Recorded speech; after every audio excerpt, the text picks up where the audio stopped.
Kini ang At Home with GMA Regional TV.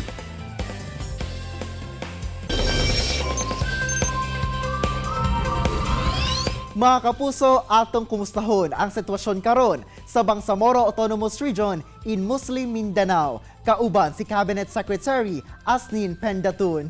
Secretary Pendatun, maayong buntag ug dayon sa At Home with GMA Regional TV. Kumusta na po kayo at ang ating mga kapuso dyan sa BARMM?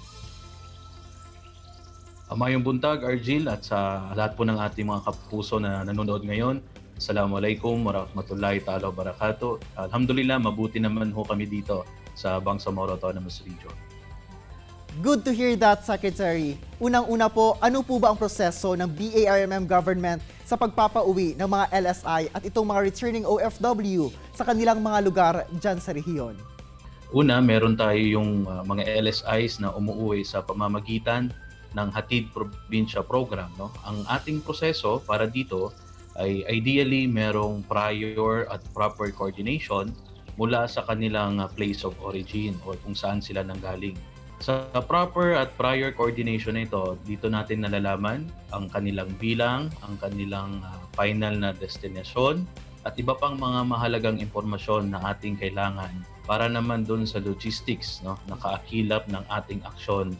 Meron din naman tayo mga LSIs at saka ROFs, Argil, na tayo mismo yung nagpapauwi. Sa mga ganitong sitwasyon, no, yung proseso natin, ang pinagkaiba lang naman ay mula dun sa kanilang place of origin, no, tayo yung nag-charter nung kanilang eroplano, mga bus, at iba pang transportational needs para sila ay makarating dito sa atin. Sir, ano po ang protocol ninyo sa kanilang pagdating sa airport o seaport o saang terminal? Saan po sila dinadala? Pagdating nila sa ating mga seaport at airport, meron po tayong mga health workers at mga emergency responders na naka-standby na po, no, para sa profiling at proper handling ng mga LSIs. Ginagawa din natin yung proper handling, no? Kasama po dyan yung pag-disinfect at pagsiguro na ang minimum public health standard ay nasusunod para po masigurado natin na walang community exposure dito sa ating mga LSIs, ROFs. Secretary, may sapat ba na isolation facilities ngayon ang mga lugar dyan sa BARMM to cater ang pagdating ng mga LSI at itong mga returning OFW? Argil, generally sapat pa naman, no, ang bilang ng mga isolation facilities dito sa rehiyon. Pero sa dami na rin siguro nung mga dumarating na LSIs, ROFs, at actually dito sa Bangsamoro Region, liban sa LSI at saka ROF, meron pa kaming pina-facilitate na mga returnees mula sa Sabah. Dahil sa laki ng bilang nitong ating mga pina-facilitate ng mga kababayan na umuwi, may mga LGUs na napupuno na rin, no, yung kanilang mga isolation facilities. Magtatayo po ang Bangsamoro government, no, ng karagdagang 100-bed capacity na isolation facilities sa probinsya ng Basilan, Sulu, Tawi-Tawi at Lanao. No. Meron na po tayo actually natapos na 100-bed isolation facility sa Maguindanao. Diyan po yan sa Cotabato Sanitarium Hospital.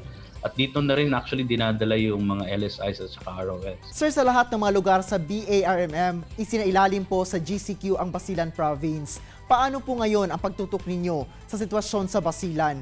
At mga LSI o returning OFW din po ba ang karamihan sa mga nagpositibo sa nasabing probinsya? Nilagay o ipinasailalim sa General Community Quarantine yung Basilan.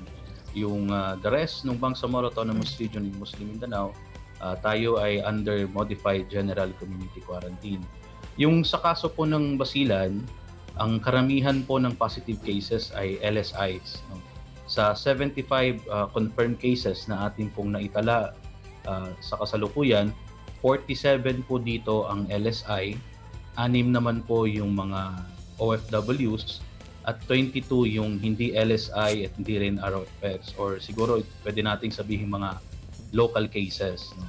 In view of this, meron po mga karagdagang protocols at pagpapalakas pa po ng ating response dyan po sa provincial government, no, ng Basilan. Secretary, lastly, mensahe niyo po sa mga taga BARMM. Siguro ang mensahe po natin na Argil sa ating po mga Bangsamoro at yung mga especially mga kapuso natin dito sa Bangsamoro Autonomous Region in Muslim Mindanao Kung mapapansin niyo po, kamakailan ay meron pong pagtaas ng kaso ng COVID-19 dito po sa ating rehiyon. In fact, bago po dumating yung karamihan ng ating mga LSIs, ROFs, ang naitala nating kaso ay nasa 12 lamang. Sa ngayon, meron na po tayong naitalang 379 na confirmed cases dito po sa rehiyon. Sana po ito ay magsilbing paalala sa ating lahat na bagamat meron na po tayong natatamasa ngayong kaunting pagluwag sa ating mga community quarantines, ito pong mga panibagong kaso sa ating rehiyon ay magsisilbi pong paalala sa ating lahat na ang banta ng COVID-19 ay nandiyan pa rin po. So mainam na ipagpatuloy po natin yung ating kooperasyon, pag-unawa at patuloy na pagsunod sa mga patnubay na ating pong ini-implement dito po sa Bangsamoro Autonomous Region in Muslim Mindanao.